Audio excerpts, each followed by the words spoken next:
In today's video, I'm going to show you how to upload and manage files in Squarespace 7.0 step by step.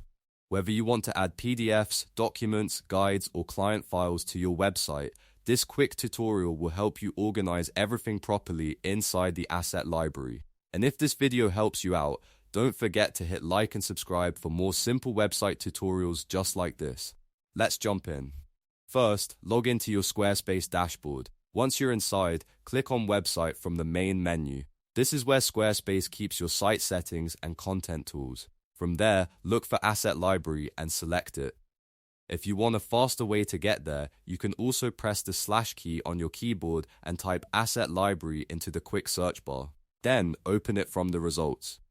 This is a handy shortcut if you want to move around Squarespace more efficiently.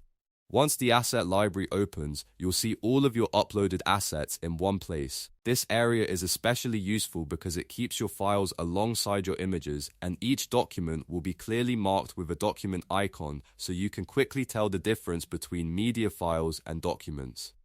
To upload a new file, look at the top right corner and click the Upload button. After that, a drop-down menu will appear. From the list, choose Upload Files. Now Squarespace will open your computer's file picker where you can browse to the document you want to upload. Select the file from your device and confirm the upload. In just a moment, your file will appear inside the asset library. Now that the file is uploaded, you can manage it more easily.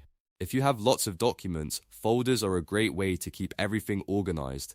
To create one, click New inside the asset library and then select Folder. Give the folder a clear name that matches how you want to sort your content. For example, you might create folders like client invoices, free guides, downloads, or workshop materials.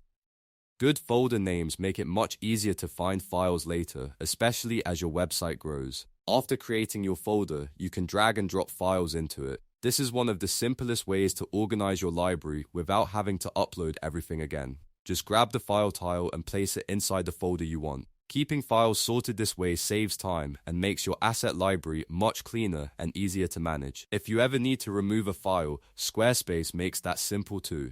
Find the file tile you want to delete, then click the 3 dots on the file. A menu will appear with more options. Select Delete and Squarespace will ask you to confirm. Click Delete again to finish removing the file. Always double check before deleting, especially if the file is linked somewhere on your site, because deleting it may affect pages or downloads that use that asset. And that's it, you now know how to upload, organize, and delete files in Squarespace 7.0 using the asset library. This is a really useful workflow for anyone sharing resources, documents, or downloadable content on their website. If this tutorial helped, please give it a like, subscribe for more Squarespace tips, and I'll see you in the next video.